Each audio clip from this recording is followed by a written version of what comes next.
So that's tip number 1, is to make sure that we are strengthening our relationship with God, so that the next relationship that we get involved with is the right relationship, because we have communication and we are listening for proper guidance. That brings us to tip number 2. Tip number 2 is to get a hobby. And it's exciting. It's more fun than it sounds. Or maybe I said get a hobby and some of you got excited. But it's exciting. This might be the last time in your life where you get to enjoy just having time with you and God. So without having to be accountable to another person, without having to be accountable to your parents or to your partner. If you're a teen, you're probably still accountable to your parents, to your boss. We have people that we are responsible to, that we have to answer to here on this earth, just like we have to answer to God in heaven. We have to answer to people here on this earth. One person you do not have to answer to while you are in your single season is your spouse. So to not take this free time for granted.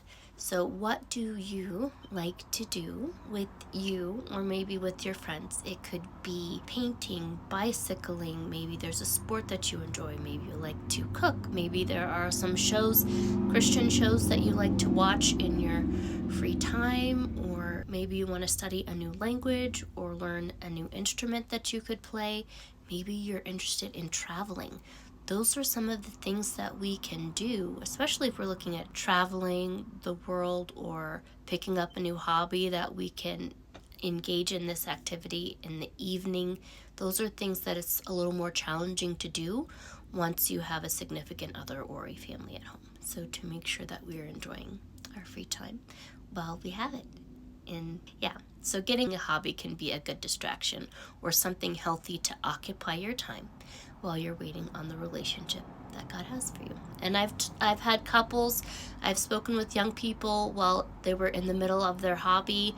A couple of them were doing volunteer work. I had another person that was working that went on a missions trip, and they happened to meet the person that God had for them in the middle of doing work for the Lord.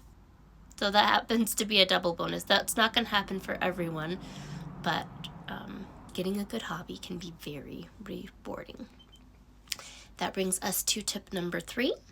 Tip number 3, to occupy your time while you're being patient, waiting on the person God has for you.